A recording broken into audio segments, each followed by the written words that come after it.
The story opens in oppressive darkness. Crimson flowers bleed into the void, setting a grim tone. Only you can see the lies, while the rest of the world remains blind. Red smoke swirls like a curse. The irony hits hard. Despite seeing every lie, for the past 10 years, you have been the most blinded of all. The scene cuts to a snowy winter night. Under dim streetlights, a desperate scream STP shatters the silence. Trouble has arrived. Image missing. Story continues based on context. The assassin Purple Hyacinth stands high above, scythe in hand. He looks down with pure contempt, mocking the officers who think they can stop the phantom scythe. The maniac reveals his hand. He clutches a grenade in the pouring rain, threatening the entire city. Panic erupts instantly as the crowd scrambles for their lives. Even the rain can't drown out the metallic ting of the pin hitting the ground.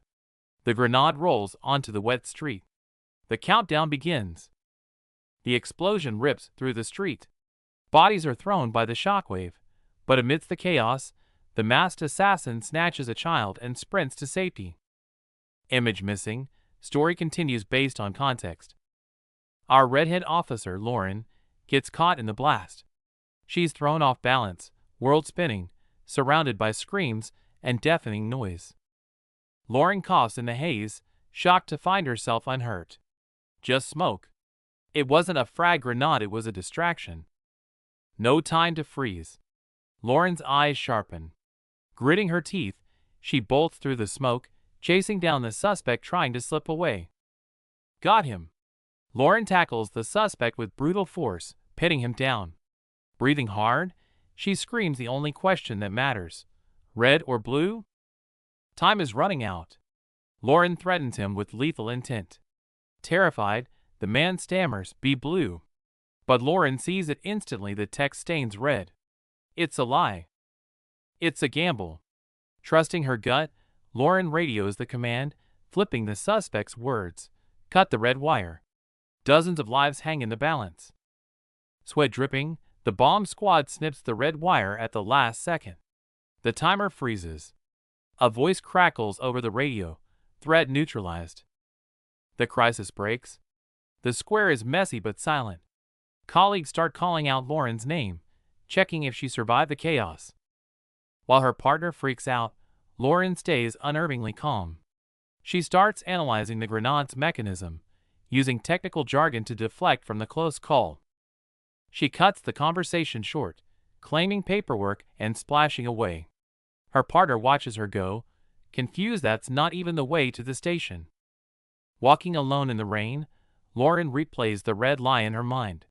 Raised to believe lies are evil, she carries the heavy burden of a truth no one else can see. Lauren knows deep down that in a world full of lies, the truth is often crueler than the deception. She stopped the attack, but the helplessness remains. Sometimes she wishes she could just be blind to the darkness. Her mind drifts back 10 years to the Allendale station at sunset, where everything was once so peaceful and warm. But hell arrived in an instant. A massive explosion tore through the station, turning the golden sunset into a deadly inferno. The bustling city was reduced to ruins in seconds, the air choking with smoke and despair covering the sky. Police tape couldn't hide the bodies. That day, a lone boy stood atop the ruins, watching his world crumble. The killers left their mark carved in blood, phantom scythe, and a chilling declaration: the revolution has begun. Back in the cold rain, Lauren remembers the masked assassin's words. He said she did good, and surprisingly, it offers a sliver of comfort. She whispers a quiet thank you. But comfort alone isn't enough to fill the void inside her. No matter how fast she runs, the voice in her head screams, it's still not enough. Looking back at the body clutching purple flowers in the dark, she never imagined back then that to find the truth, she would end up teaming up with that dangerous assassin. Fate has a twisted sense of humor. Scene shift to a quiet night. A horned shadow lurks on the roof, while the woman inside senses something wrong the moment she lights a candle. She never stood a chance. A hand clamps over her mouth, and blood sprays violently into the darkness. Then, a deafening gunshot. The ruthless bullet silences her struggle for good. Meanwhile, a man screams in agony amidst the blood. A terrifying armored figure stands at the door, watching coldly. Holding a bloody blade and a delicate bouquet, the killer drops the flowers. Greetings from the leader. Image load error. Scene implication. Darkness swallows everything again, leaving only the bloody warning of the phantom scythe. As the sun sets, the city's noise settles, but for some, the long night is just beginning. In the bustling cafe, Lauren stares out the window, completely tuning out the man droning on across the table. Mr. Evans tries to turn on the charm, complimenting her eyes, but Lauren shuts him down cold. That's just her bored look. He whines about pressure to marry while claiming he's single.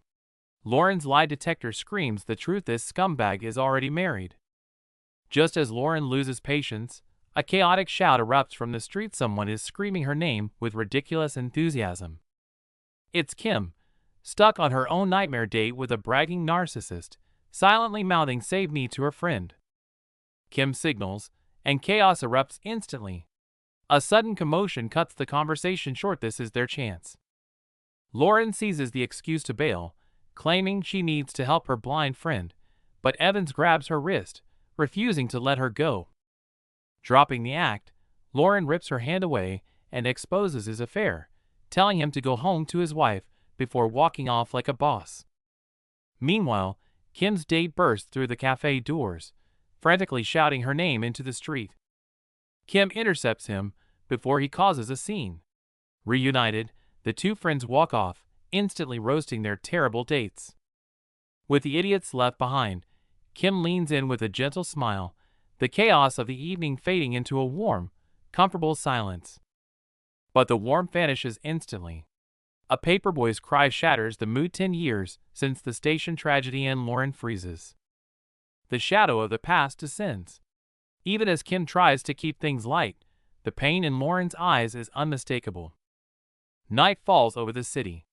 Leaving the noise behind, Lauren returns alone to the grand, silent mansion she calls home. Startled by the maid, Lauren instantly puts on her mask, flashing a perfect, polite smile to hide her exhaustion. She walks past the family photos, feeling a heavy mix of gratitude and guilt towards the uncle who took her in. Door locked. Lamp on. The dutiful niece vanishes, replaced by the obsessive detective consumed by a decade-old mystery. 10 years later, the tragedy still haunts her. Staring at the clippings, she wonders if she's fooling herself about ever moving on.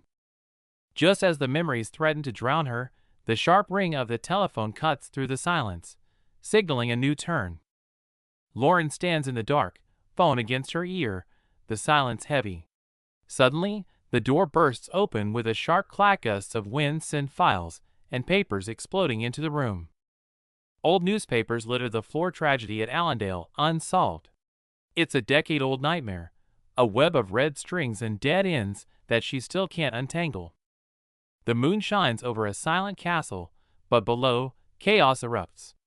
A uniformed figure sprints through the dark corridors, desperate to escape an unseen threat. For a decade, a bloody mechanical claw has pulled the strings of the city, turning people into puppets. The faceless leader rules through sheer terror, unseen but felt everywhere. Thieves and killers, once scattered, are now united.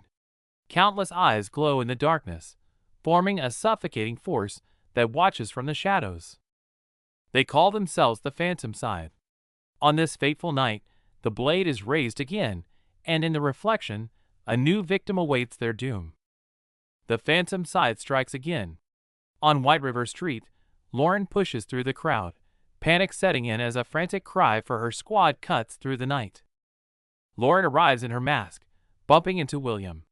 The steady lieutenant pulls off his mask, looking resigned. Guess living close to a crime scene has its downsides. Kim is furious, dragged into a homicide case on her day off. Before William can finish his speech about local knowledge, she snaps and tells the lieutenant to shut up. The victim's memory is a blur of terror. One moment of peace, then a violent blow from behind, leaving her screaming for help, cowering in the corner. A trembling maid recalls the horror. She heard noises from Lady Grayson's room and went to check with a candle, unknowingly walking straight into a nightmare. Blood pooling on the floor, a limp hand protruding from the doorway. The gruesome sight shattered her nerves, sending her screaming down the hall in blind panic. Detective March storms in, demanding answers. Just as William prepares his team to search the house, a sudden noise cuts through the tension. Gunshot! Across the street. March curses and shields the witness. William reacts instantly, barking orders for Lauren and Kim to move out. No hesitation. Weapons lock and load. William leads the charge as the team moves in, guns drawn and ready to fire into the night. Someone escaped through the window. Lauren spots the target and screams. Ignoring Kim's desperate plea to wait, she bolts after the shadow without a second thought. She has to catch him. Lauren's eyes lock onto the target, sprinting through the maze of alleys with her gun drawn. The cat-and-mouse game is on. Lauren parkours through the steel jungle, blade in hand, relentless in her pursuit of the shadow ahead. The purple hyacinth glances back, genuinely shocked this cop is fast, impossible to shake off. They kick the door open and storm inside. Gunshots ring out from upstairs, no time to hesitate. Reaching the roof, he suddenly stops. A cold smirk plays on his lips, the look of a hunter facing prey. He dives from above, blade gleaming in the dark. Lauren has no choice but to face the lethal strike head-on. Meanwhile, Kim cracks a joke until William silences her. The body on the floor is no laughing matter. William recognizes the victim, and his face falls. This isn't just a murder, it's a catastrophe. Back on the roof, the masked assassin freezes, his expression shifting from confidence to sudden alarm. He panics, screaming Lauren's name. It doesn't look like he's hunting her anymore, he's trying to save her. To stop her, he plummets from the sky, a deadly shadow crashing down right on top of Lauren. The blade connects. Blood splatters, as the brutal impact sends Lauren crashing helplessly to the ground. The deafening slam echoes as weapons skitter across the floor. The fight is over in a split second. That was the night the mask fell, the gears of fate turned, and everything spiraled out of control. Lauren stares at him, mind racing. He could have killed her right there, so why did he hesitate? Maybe that hesitation was a mistake. If he had struck, would their tragic fate have been different? Their gazes clash in the silence, heavy with confusion, tension, and unsaid questions. Even Kieran is baffled. He was wide open, why didn't she take the shot? It makes no sense. A heavy thud echoes through the ruins as a body crashes onto the cold stone floor. The fight is over. Officer Lauren pins the assassin down, handcuffs ready, reciting the Miranda rights with cold, practiced precision. The assassin mocks the procedure, claiming he won't be here long. Lauren silences him by pressing her gun barrel against his skull. The assassin smirks, claiming he can sense murderous intent, and he knows for a fact she won't pull the trigger. Lauren demands answers about the phantom scythe. He denies it, but she vows to extract every secret before he rots in jail. He claims he works alone. Lauren scoffs, reminding him of the 2 bodies he left in his wake tonight. The assassin bursts into laughter at her confidence, mocking her victory as nothing more than the bravery of the ignorant. But he catches the hate in her eyes. He realizes this isn't about duty, it's a personal vendetta. He presses harder. Who died? Family? Friend? Seeing her wavering gaze, he knows he hit the jackpot. Furious, Lauren pulls the trigger ***. Empty. The assassin calmly reveals they share the same target. He argues the police will never catch the leader. He offers a crazy deal. Don't arrest him, use him. He suggests becoming her secret informant. Squeezing the organization from both sides of the law is the only way to win. Lauren snaps, slamming the gun down. She refuses to work with a monster who kills without remorse. The assassin plays his ace. He knows she's a human lie detector. She knows, for a fact, that he's telling the truth. Lauren freezes, her biggest secret exposed. He drives the bargain home. Let him go, and he'll deliver the leader. She reminds him he's cuffed at gunpoint. He laughs. Darling, do you really think handcuffs can hold an assassin? In a split second, the cuffs are off, the gun is gone. Tables turned. His blade now rests against her throat. He stares down coldly, admitting he is a monster and he has absolutely no regrets about it. But he spares her. Midnight. The bridge. Tomorrow. With that ultimatum, he vanishes into the night. Standing alone in the dark alley, bloodied and tearful, Lauren composes herself. She radios in. Target lost. Her voice heavy with suppressed frustration. Her mind races back to the assassin he could have killed her, but didn't. Confused and shaken, she wonders what lay behind that mask. The scene shifts to the masked assassin standing in a gloomy alley, gripping his dagger, radiating a dangerous aura. With a sharp click, he sheathes his weapon and walks into the night, mask in hand. The purple hyacinth has finished his job. Meanwhile, the crime scene is bathed in flashing red and blue lights. Police and ambulances crowd the entrance in a chaotic frenzy. Lauren's partners wait outside, watching the body bag roll out. Kim and Will look grim, their worries shifting to their missing teammate. Just as Will directs the scene, Lauren finally appears. She stumbles in clutching her wound, shocking everyone present. Seeing the blood on Lauren's arm, Will explodes with rage at the assassin. Lauren remains calm, simply admitting she was careless. Lauren tries to report the suspect's description, but Will insists on bandaging her. Hearing Captain Herman is here, she instantly stiffens, claiming she's fine. Kim offers to help, but Will immediately roast her, reminding her of the time her remedy nearly killed him. Classic bickering, even now. Jokes aside, Will sternly warns Lauren to rest, emphasizing the danger of the phantom side. Lauren's gaze hardens. She knows exactly who it was.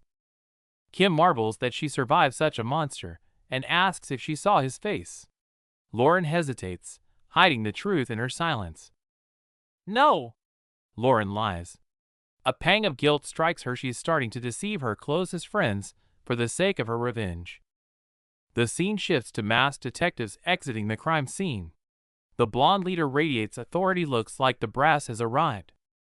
The room is a wreck of shattered glass.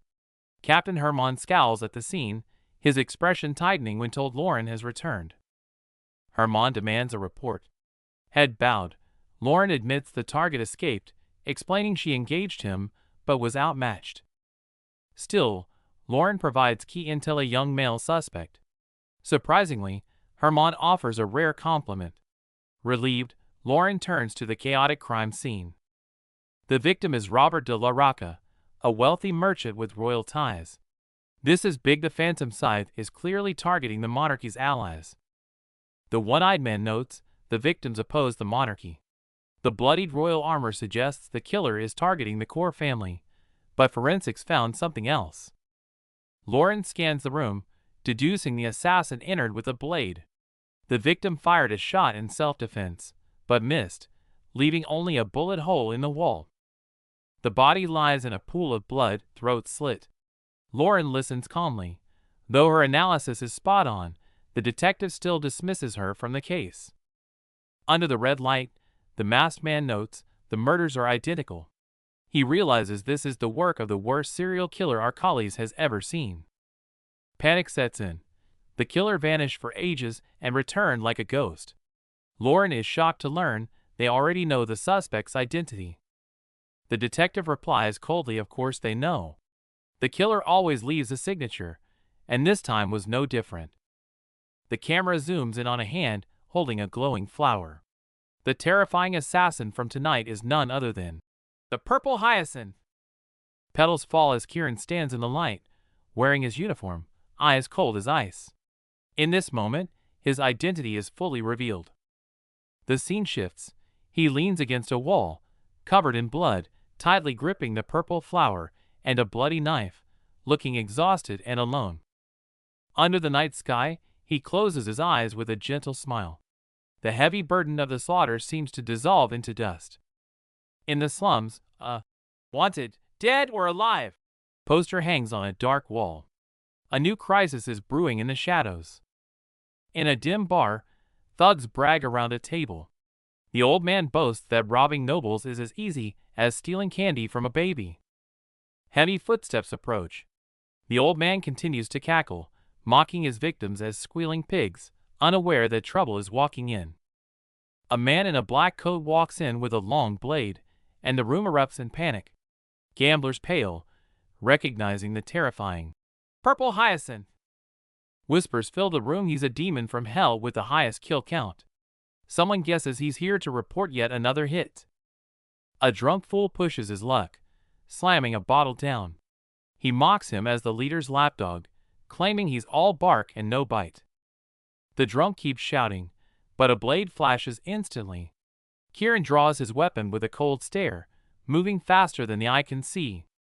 Blue eyes flash with menace as the dagger slams into the chip-covered table with a dull thud, freezing the room. The drunk is pinned to the table, helpless. His terrified friends bow frantically, apologizing profusely and blaming the alcohol. Chaos erupts in the casino. A thug begs for mercy, but the dark figure shuts him down with a chilling mock. The crowd recoils in terror at the mention of the Purple Hyacinth, scrambling to get away. The scene shifts to a dank, eerie warehouse. Heavy footsteps echo alongside creaking floorboards as a shadow lurks, staring intently at a dimly lit bar door. A lone chair wrapped in chains sits in the gloom. The bloody reflection on the floor reveals a bound figure, silently screaming of the brutal torture that took place here. It's Kieran's nightmare. He shuts his eyes tight, haunted by bloody flashes of memory. The click of a door lock snaps him back, leaving him gasping for air against the frame. Composing himself, he enters the chamber where the messenger in the plague mask awaits. Kieran puts on his cold mask, reporting calmly that tonight's targets have been eliminated. He tosses the stolen documents onto the desk with disdain. Even though the police were alerted, he mocks their slowness. They never stood a chance of catching him. The messenger is pleased, but Kieran's mind is elsewhere. Behind his cold smirk, a memory flashes, a terrified man recognizing him as that boy from the past. The memory turns violent. Ripped flesh, splattered blood, and the brutal death of a blue-haired companion cut deep, tormenting Kieran's mind. The messenger drops a warning. The leader is watching. Kieran just smiles, smoothly lying that betrayal never even crossed his mind. Kieran walks away with his orders. He plays the loyal soldier, but his eyes betray him burning with hidden murderous intent and mockery for the leader. Intermission. The creators pop in, promising to spice things up. The story is about to get even more intense. Back to Lauren. The realization hits hard.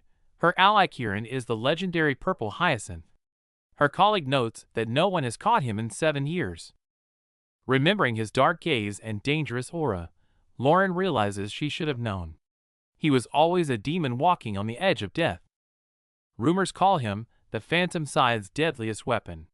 Drenched in blood, sword in hand, he looks like a demon from hell, burdened by the city's bloodiest sins. He leaves no trace, no prints, no evidence. Nothing but a single purple hyacinth next to the corpse's arrogant, signature calling card. Staring at the flower-marked corpses, Lauren chills. She could have been next. Outside, a shadow darts across the rooftops, a ghost haunting the city night.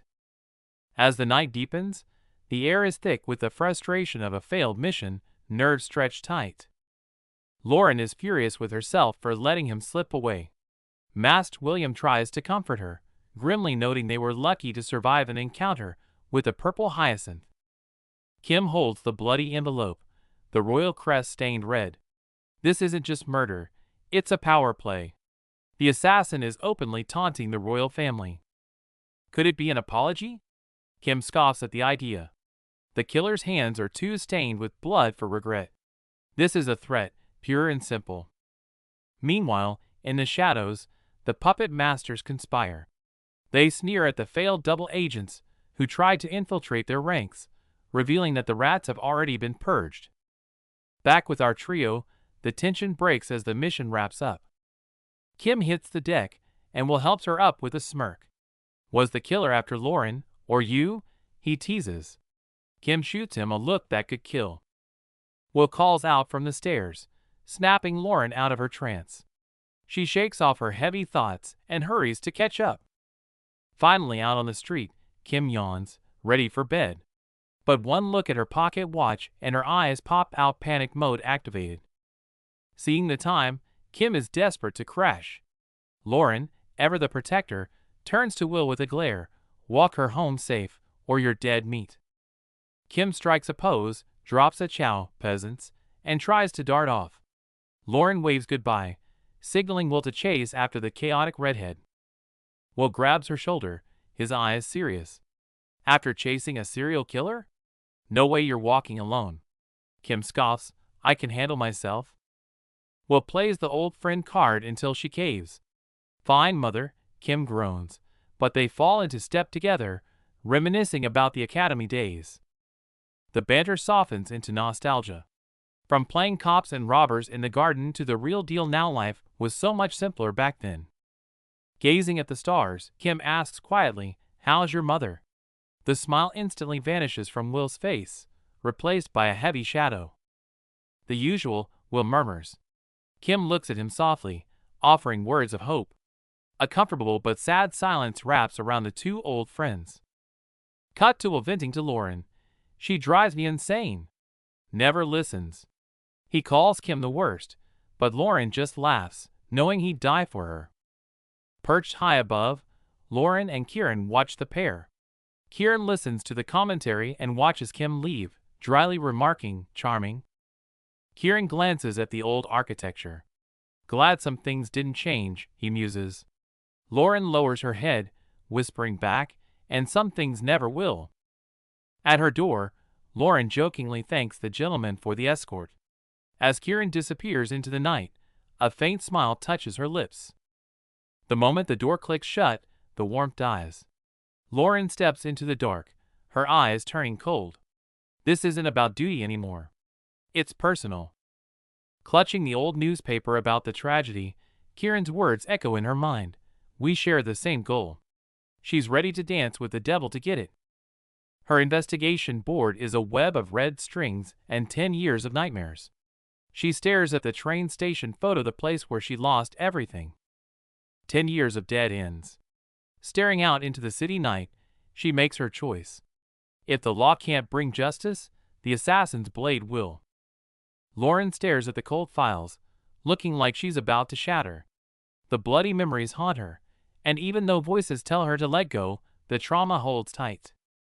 A message lands on her windowsill. Meet me at the bridge tomorrow at midnight.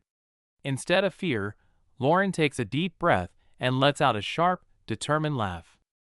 Staring into the starry night, she makes a vow. It's time to end this once, and for all, no more running, no more ties, just closure. The sun rises over the majestic Art Hollis Police Department. The heavy doors clack open, signaling the start of a new, busy day. Boots click against the floor as Lauren strides into the reception area. With her jacket slung over her shoulder, she looks cool, composed, and ready for business. Lauren switches on her professional smile, greeting the room brightly. Secretary Lila waves back, clueless about the storm raging inside the officer's head. But across the room, the vibe is completely different. Pure misery hangs in the air. Kim wails dramatically about her lack of sleep until William smacks some sense into her. He coolly points out that he and Lauren are doing just fine. While others are hyped for patrol and duty, Kim looks like a zombie, staring blankly into the void as her soul leaves her body. Kim tries a fake fainting spell to get out of work, but her co-workers aren't buying the bad acting. Suddenly, her radio beeps duty calls. Ordered to the shooting range, Kim acts the perfect soldier on the radio. But the second she cuts the feed, she sticks out her tongue in total disgust. William dumps a pile of paperwork on Kim's desk via a very flustered Lila. The secretary blushes hard at his request, while the other cops snicker in the background. William herds everyone toward the briefing room, threatening to use latecomers as target practice. The team shares a knowing look and moves out. The mood shifts to professional as Captain Herman strides into the briefing room. He greets the team with a stern but polite nod, commanding the room. Herman briefs them on the purple hyacinth murderers, listing the suspect's description. Lauren listens intently, knowing these details come directly from her own dangerous encounter. Lauren knows more than she's letting on. She's seen his face. When the captain asks for volunteers for an upcoming noble ball, she senses her next opportunity. Meeting dismissed, but Lauren's mind is elsewhere. She analyzes tonight's bridge meeting. It's definitely a trap, and he expects her to bring backup. Distrusting the assassin's deal, Lauren decides to act. She abruptly excuses herself from William's patrol briefing, ignoring Kim's worried protest as she rushes off. Captain Herman is pacing nervously in the hall when Lauren rushes up, eager to share her theories. But before she can finish, he shuts her down cold. Captain Herman offers backhanded compliments before cutting deep, reminding Lauren she's been kicked off the investigation unit. Lauren's instinct screams it's a lie, but Herman shuts her down cold, ordering her to leave it to the actual detectives. Herman dismisses her as biased, but Lauren snaps back with a sharp retort, challenging his competence before he takes a call. Lauren walks away with a polite jab, leaving Herman staring darkly after her, muttering about how one mistake costs everything. Lauren steps out of the massive police headquarters, looking small and exhausted against the backdrop of the imposing institution. Leaning against a pillar, she stews in frustration. It's been a year, yet they still label her unfit for duty. A stark contrast Lauren's tear-filled eyes against her partner William's cheerful salute on the sunny street. Kim tries to play it cool, but William sees right through her.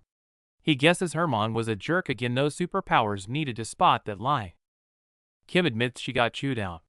William argues she's being targeted unfairly, but Kim just accepts the blame with a bitter smile. William asks why she doesn't use her uncle's influence.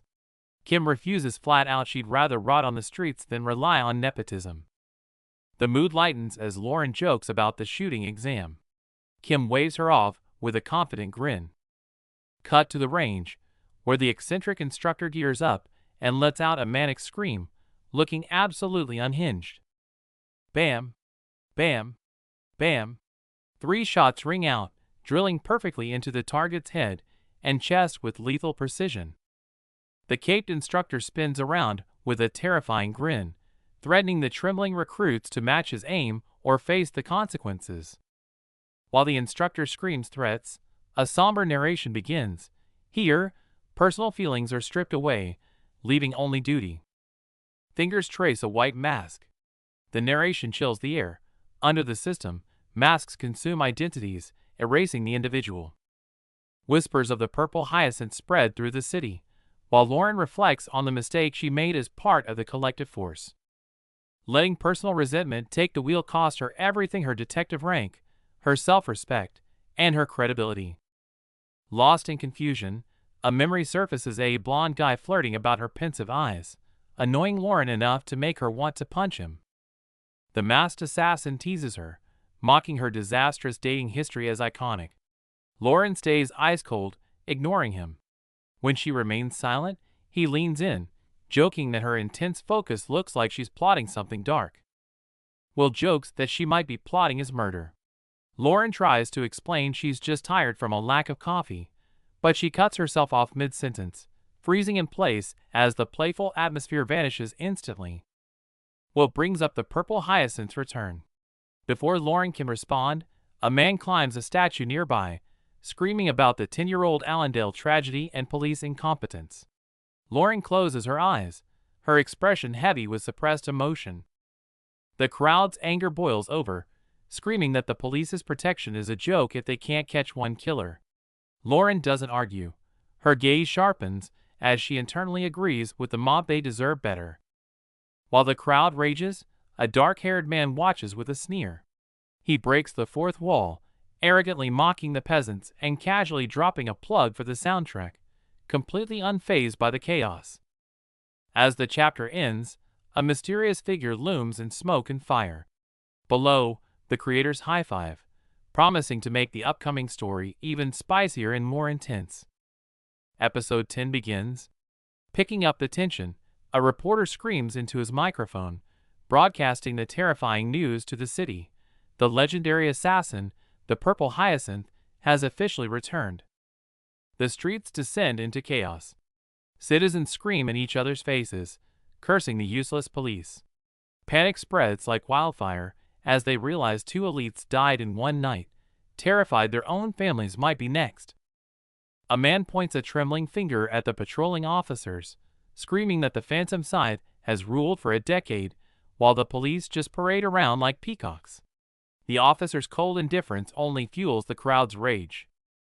Lauren and Kieran stand amidst the uproar. The crowd's paranoia peaks, with people shouting about moles in the police force.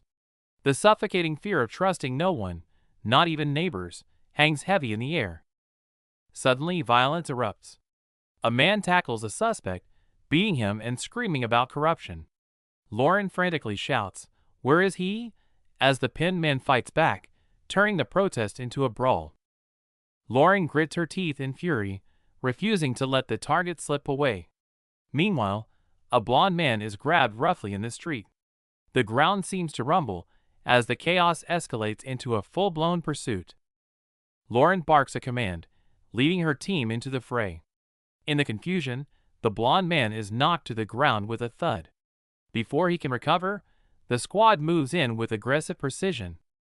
The fight gets dirty fast. A hand grabs a collar, launching the target through the air. He hits the ground screaming, only to be instantly pinned and choked into silence. Lauren ruthlessly locks the brown-haired man from behind. He curses and kicks wildly, trying to break free, but she only tightens her grip. Suddenly, heavy footsteps approach. Someone else has joined the party. As Lauren holds her ground, the atmosphere shifts. An imposing figure in uniform walks away in the distance.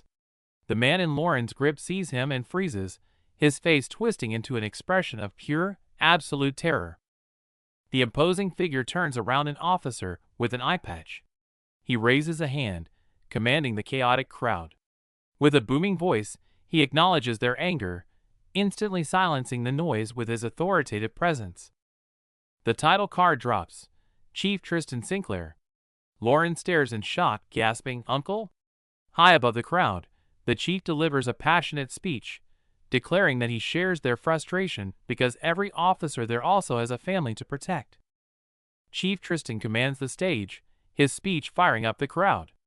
But in the audience, Lauren sits conflicted. Her uncle weaves beautiful words, yet the shadow of the Phantom Scythe still hangs over them like a guillotine. Tristan preaches unity, vowing to purge the evil. The irony is suffocating. The deadliest assassin is likely right there, watching the show. Lauren's gaze hardens. She knows pretty speeches won't save this city. The speech ends, but alarm bells ring for Lauren. Her uncle knows too much. Meanwhile, a masked officer clears the crowd with practiced authority, but his polished demeanor only sends a chill down her spine. The officer's fake politeness hits like a wall. Lauren is left alone by the statue, her anger giving way to crushing exhaustion. The weight of reality settles in, leaving her feeling utterly defeated. Elsewhere, Lieutenant Hawk salutes a masked superior, thanking him for defusing the riot. The commander brushes it off as duty, his voice dripping with an authority that suffocates the air around them. Lauren storms in, demanding an arrest. But the officer turns. It's her uncle, Tristan. He greets her with a breezy smile, and the realization slams into her. They've just been played for fools. Night falls over a tense strategy meeting. Hawks argues that an arrest now would spark a riot, and the commander agrees. Lauren pushes back hard. It's obviously a diversion created by the criminals. "He lied, I know it," Lauren pleads, relying on her power. But her uncle grips her shoulder, his voice firm. "Without proof, hunches mean nothing against the law." The door of bureaucracy slams in her face. Lauren forces herself to submit, swallowing the bitter pill. Her uncle apologizes and leaves for a meeting, the picture of perfect leadership. But the cracks in her trust are starting to show. Lauren stands frozen as he walks away. The air feels heavy, stagnant. The confrontation lingers like a thorn in her side, stinging with every heartbeat. Fists clench until knuckles turn white. Knowing the criminals are right there yet being powerless is torture. Public mockery stings like a slap in the face. She feels ridiculous, a total failure. Late at night, his image haunts her. Logic screams that the purple hyacinth belongs in a cell, but her gut insists he was honest. The moral tug-of-war is tearing her apart. The clock strikes midnight, a countdown to fate. On the bridge, Lauren sheds her hesitation. If the law won't work, she'll take the risk. She decides to cross the line. Footsteps click against the pavement. Kieran, out of his assassin gear, struts through the alley. That confident, dangerous smirk plays on his lips. He knows tonight is going to be interesting. Episode 11 begins. From the darkness, blue eyes gleam with predatory delight. Well, what do we have here? Kieran's voice drips with amusement. The game is on. In the gloom, they face off. Kieran mocks her for returning, but Lauren wastes no time. She raises her gun and cuts straight to the truth. You're the purple hyacinth, aren't you? The air freezes. With his identity exposed, the killing intent spikes. The tension between them is razor sharp. One wrong move could spark a war. Kieran doesn't flinch. Instead, he mocks the police's incompetence. Lauren grits her teeth and admits, I'm here because I know you were honest. Their goals, and possibly, seem to align. Why didn't you kill me? Lauren demands. Kieran leans in, eyeing her like a prize. I need to pet someone clean, yet hungry for revenge. It's not just a partnership, it's a deal with the devil. Perched high above, the assassin claims he's not a random killer. Lauren questions his trust, but he knows she's too obsessed with the truth to walk away. He reveals the organization is rotting with betrayal. To reach the feared, faceless leader and stop him, he has no choice but to become his perfect weapon. When pressed for a motive, Kieran shuts her down. He only cares about the result.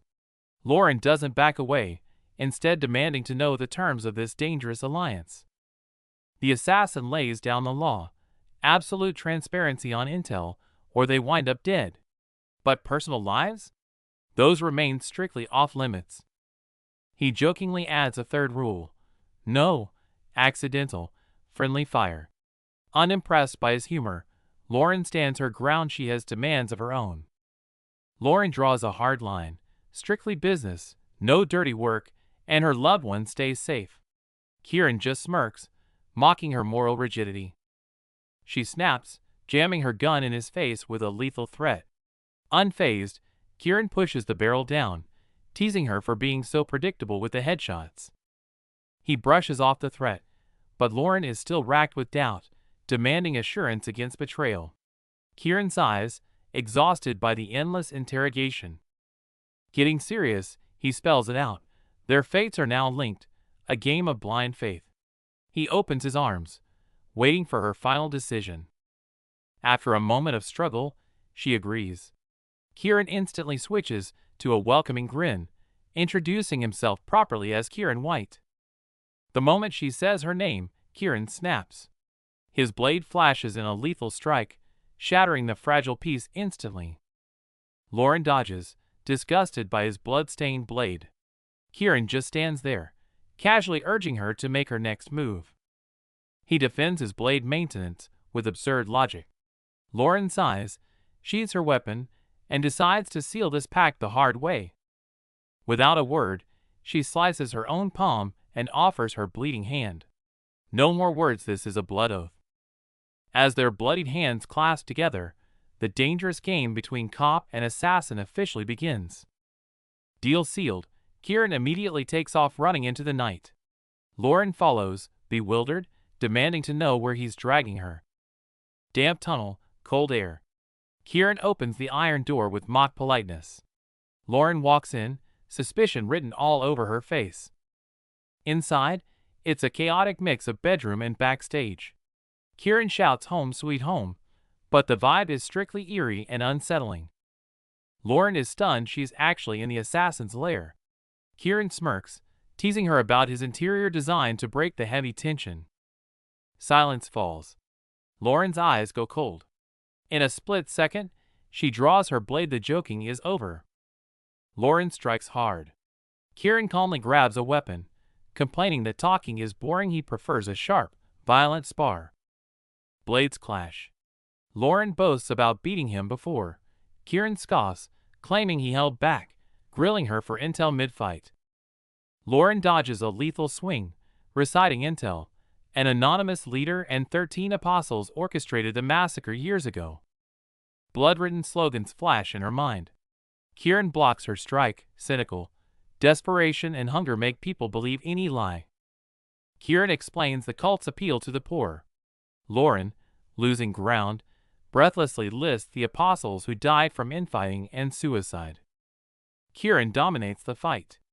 Overwhelmed, Lauren's mind is forcibly dragged back to the nightmare of the Sunny train station. The memory of the celebration shatters into fire and debris. Back in reality, Lauren recites the grim toll: 243 deaths. She dodges blades while counting casualties: 328 wounded, 176 missing. Grief weighs down every move. Tears almost spill, but she freezes the grief instantly. Eyes snapping cold, she grabs, kicks, and launches a vicious counterattack. Kieran slams her to the floor, pinning her down. Trapped but not broken, Lauren shoots him a defiant, fiery smirk. Kieran looms over her, demanding answers. The position is intimate, but the stare-down is purely dangerous. The scene freezes in deadlock. Neither yields. The wrestling match for the truth is just getting started. Lauren apologizes for losing focus, but Kieran mocks her instantly. Try not to fall asleep when sparring an assassin. She snaps back with a strike, but Kieran twists her wrist, disarming her instantly and ending the bout. Lauren sweeps his legs and pins him down. The talk shifts to the past. Bombing police were misled, leaving the station defenseless. Kieran dusts himself off, sneering at the heartwarming cause of the rebellion. Lauren replies coldly, "That's just the official version." Kieran analyzes the recruits. Justice lures the desperate, money keeps the corrupt. Lauren shoots back. "And you join for the thrill of killing?" Lauren's mind races back to that rainy night, fueled by rage. How can slaughtering innocents be the start of a better world? She spins around, eyes burning. "Half don't care," Kieran finishes coldly, "and the other half believes it was necessary." Before she reacts, Kieran lands a knife in the dummy behind her. "You're dead. Hit the gym if you want to survive, officer." They move to the intel board. Kieran admits that after years of digging, the leader remains a ghost who plans every death carefully. Lauren strategizes, target the apostles to find the leader. Kieran plays with his dagger. "Great plan, except their identities are unknown too." Lauren is frustrated by this secrecy. Kieran hints that apostles have territories. Lauren catches on. Start from the bottom up. Kieran slams a knife into a photo, ignoring Lauren's glare. He reveals the target, an arms ring run by Apostle 7, led by McTrevor. Lauren arrested him once, but he walked. Kieran grins. McTrevor's arrogance makes him sloppy, leaving tracks everywhere. Kieran suggests a visit. Lauren surprises him. "Why not just kill him?" Kieran stiffens.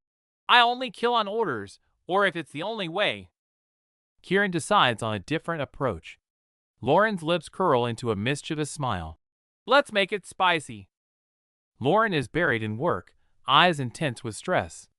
Kim walks in, spots her focused friend, and immediately plots mischief. Kim sneaks up behind the oblivious Lauren, waiting for the perfect moment to strike. "GH!" Lauren jumps out of her skin while Kim bursts into laughter. Lauren fumes. "Do that again, and I'll accidentally stab you." Kim leans in with a smirk, teasing that Lauren looks like a reanimated corpse. Lauren, patience wearing thin, snaps and explodes into a zombie-like rage at the joke. Jokes aside, Kim presses for the truth about last night. Lauren forces a smile and lies, rubbing her chin nervously to hide her secret alliance. Seeing William equally exhausted, Kim jokes that her two best friends must have taken a trip to hell without her. William just covers his face, admitting he's burdened too. Captain Herman sips his coffee, annoyed by the drama. Just as he rolls his eyes, a subordinate hands him a file, shifting the mood strictly back to business. A gloved hand slips something into a pocket. Hermann stands frowning in the office, and then, with a sharp clack, the red door closes behind someone. Realizing something's wrong, Hermann shouts wait, and corners the mailman. He demands to know the source of the envelope, but the guy is clueless and terrified. In a dimly lit stairwell, a figure moves with urgency. He cracks open the black folder, and his eyes widen in shock at the glowing contents within. At 9:30 sharp, work stops. Hermann holds the file aloft, demanding to know who's responsible. The officers exchange confused glances, completely baffled. The captain is furious, convinced it's a prank since only staff have access. Everyone denies involvement, leaving the origin of the file a total mystery. It's no random paper. An officer confirms it's a detailed file on Gregory McTrevor, the elusive arms dealer the investigation unit has been failing to catch. Shock waves through the room. This evidence could put McTrevor away for good. Lauren immediately asks about handwriting, searching for any trace of her secret partner. Hermann frowns. It's all typed, 0 fingerprints. The cover letter boldly claims the folder contains everything needed to rot McTrevor in a cell forever. Lauren reads the good day officer's greeting, her gaze hardening.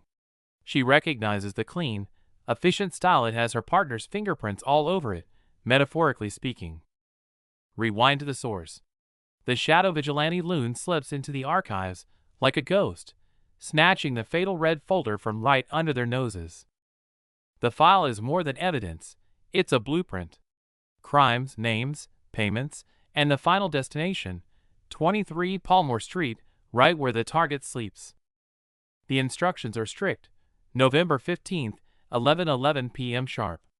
Until then, absolute silence is required. The Phantom Scythe is watching, and one leak could blow the whole operation. Reading the theatrical demands, Lauren nearly chokes on her drink. The dramatic flair, the professionalism, it screams of Kieran's arrogant style. Image data missing. The story proceeds to the verification phase. By 5 p.m., the verdict is in. After combing through every detail, the team confirms it. The file is legit. Theatrical or not, it's the perfect weapon they needed. Chaos at the station. Captain Hermann refuses to take orders from a criminal, but the evidence is too solid to ignore. A heated clash over timing. One side wants an immediate arrest, while the other insists on waiting for Loon's deadline, infuriating the captain. The captain finally caves, signaling resignation. But he warns them sternly, this is top secret, and failure is not an option. He's not done yet. He demands they hunt down the mole who planted the envelope right under their noses. 10 o'clock sharp. In a darkened mansion, a faint light flickers on. The deadline has arrived. The door creaks. A shadow slips inside with a sudden swoosh, catching the occupant completely off guard. McTrevor hits the floor, terrified. He looks up to see a masked figure towering over him by the window, radiating dominance. Blue eyes and gold eyes emerge from the shadows. Their cold greeting sends a chill down his spine.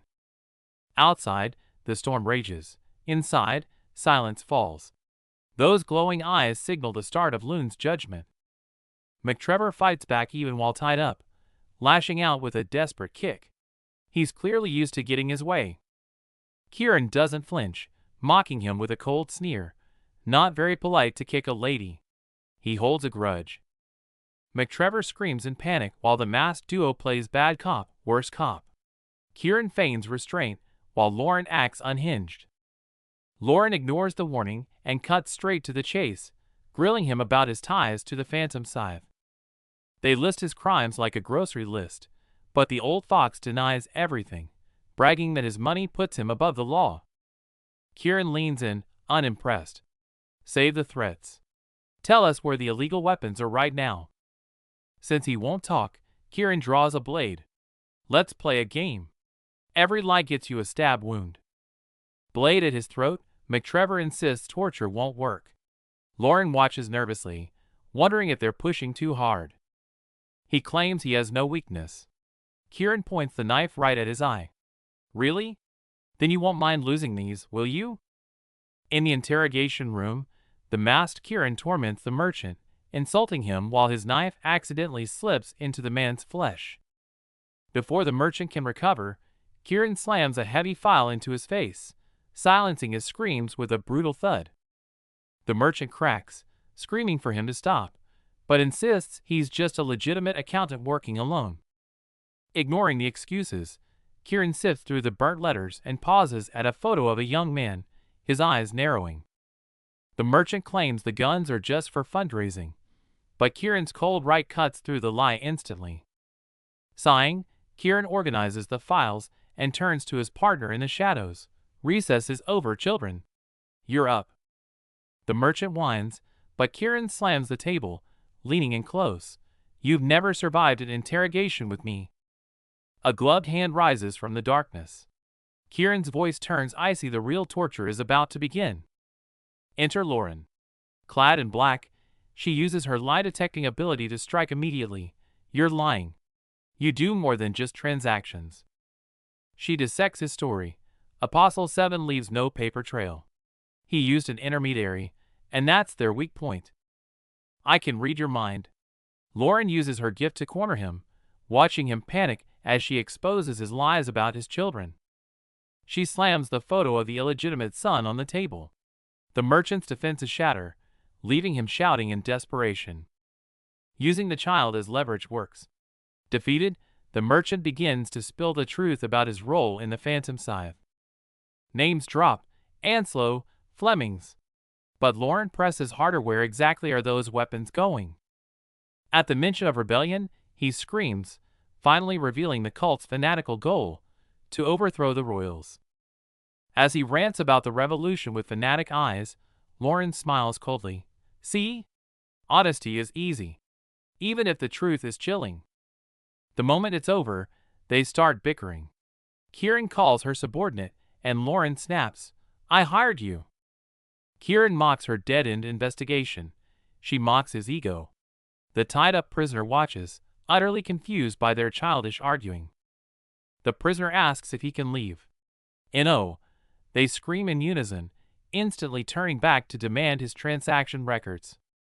The interrogation room is suffocating. Kieran, the masked tormentor, toys with his prey, pointing at cabinets. McTrevor screams denial and terror, but his panic betrays him. Gotcha. Kieran yanks out the sealed file: McTrevor's death warrant. He twists the knife, mocking the man. Police are en route. Enjoy the next 20 years behind bars. The final nail in the coffin. Kieran flashes a photo of a child, shattering McTrevor's resolve. Want the kid to live? Keep your mouth shut and tell the cops 2 men did this. Precision timing. The clock hits 11:11 just as sirens wail outside. The pink letter and the stage scene await the police, exactly as planned. According to the script, it's a brutal turf war. A thug in red guns down the man in pink. Chaos erupts, a violent fabrication McTrevor must memorize. The dust settles. Moonlight floods the empty desk where the mysterious duo Loon left their mark. They vanish into the night, leaving only a legend behind. Morning light bathes the European town, lilacs swaying in the breeze. Beneath a peaceful facade, the heavy doors of truth and justice stand solemn and imposing. Lauren stands by the window, but the sun offers no warmth. She can't believe the deal worked. Yet, the guilt of partnering with a criminal eats her alive. The station is buzzing. Lauren crosses her arms, playing cool while colleagues gossip about McTrevor's terror. She hides a smirk, only she knows the fear he truly felt. The cops are clueless. Theories fly: rival gangs? Inside job? The more they guess, the further they drift from the truth. Forensics is baffled: not a single fingerprint. A young officer can't help but cheer, hailing this mysterious loon as a hero of justice. Not everyone is buying it. Some sense a trap. The debate heats up until the commanding officer strides in, silencing the room instantly. The captain cuts the chatter. He wants facts on Loon now. Meanwhile, Detective March is grilling McTrevor, looking for any slip-up. Kieran's script worked. The police conclude Loon is a team of 2 men. The captain orders a media blackout. No way they're letting this vigilante become a public icon. Unorthodox or not, the evidence is rock solid. The court can't ignore it. Whoever Loon is, he just handed them a conviction on a silver platter. McTrevor is finished, but the police's ego is bruised. One officer fumes, vowing not to be toyed with by a coward hiding behind a mask. The captain takes it personally, eyes sharp as daggers. He makes a vow. He will hunt Loon down and put him behind bars, whatever the cost. Episode 18 opens with high drama. A fancy lady wails under a streetlight, "Where is my handsome butler? I am lost without him." Her paranoia spirals. She spots a shadow, assumes the worst happens to him, and takes off running in blind panic. She sprints right into a passerby. The lady hits the ground screaming, "Help! I'm desperate," completely losing her cool. A gentleman steps in to help. The lady instantly forgets her terror, swooning over the handsome stranger instead. She flirts shamelessly while apologizing, adding, "You're hot, but not as hot as my butler." The guy in the back nearly chokes laughing. It's Kim and Kieran in disguise. Kim cackles at the situation, earning a death stare from Kieran. "Keep laughing, and you're doing the paperwork." The lady sobs out her story. A sturdy hobo was on the roof, and she's convinced the monster Purple Hyacinth took her butler. Hearing Purple Hyacinth described as a monster, Kieran's expression darkens. If only she knew who she was talking to. Kim tries to get facts. When did he vanish? 10 minutes ago, the lady wails, acting like it's been a century. Kim promises to handle the case professionally, then immediately fumbles when asked for the time. She forgot her watch. So much for professional. Kieran steps up to save the moment. He raises his hands toward the sun, like a mystic performing a ritual. "Silence. I'm calculating time by the sun," he insists. Kim isn't buying it. "You look like a raccoon trying to climb air." Suddenly, rose petals explode everywhere. An old, bald man appears out of nowhere. Dramatic entrance score, 10 out of 10. The missing butler. The lady gasps, tears streaming down her face as they lock eyes like lovers in a soap opera. They embrace, weeping over Brussels sprouts scented foot cream. The trio watches this cringe fest, faces full of regret. Case closed. Kim grins. It was the dumbest mystery ever, but the team celebrates with their usual chaotic energy. Walking away, Lauren teases Kim about the watch. "Even if I lied, you'd know." Kim laughs. The trio heads into the night, bond stronger than ever. Memories are warm and bright, back when everyone was smiling together. But reality snaps back to an empty train station, leaving only cold, piercing silence. A footstep shatters the night's calm. A moment of hesitation, then gunfire erupts in the darkness. The operation has begun. Bang, bang, bang. Every bullet finds the bullseye. This terrifying precision is an instinct honed over countless restless nights. It was a date impossible to erase. November 14th. Muzzle flashes illuminate the hooded profile. Another emotionless slaughter. The countdown ticks like a death sentence. Kieran's eyes are cold, his gun firing relentlessly as he races against time. That note with the letter B hangs like a curse. Suddenly, he gasps for air, cold sweat dripping down his face as his body trembles. Only the golden pocket watch can bring him back. He grips the chain tight amidst the roaring flames, forcing himself to calm down. Time never turns back, does it? He stares at the watch, asking himself, or perhaps questioning this cruel fate. Night falls deep. A lonely lantern sways in the wilderness as Chapter 20 unfolds in an eerie silence. In their dim hideout, Lauren organizes files while Kieran twirls his dagger, staring at the clue board, already plotting who the next victim will be. The assassin can't help but tease, saying the righteous officer has a talent for crime. Lauren rolls her eyes. That doesn't sound like a compliment. Jokes aside, it's time for business. They switch gears instantly, locking on to Anslow. They have to take him down this time. Kieran cooks up a devious plan, use Captain Hermon's arrogance against him with false intel.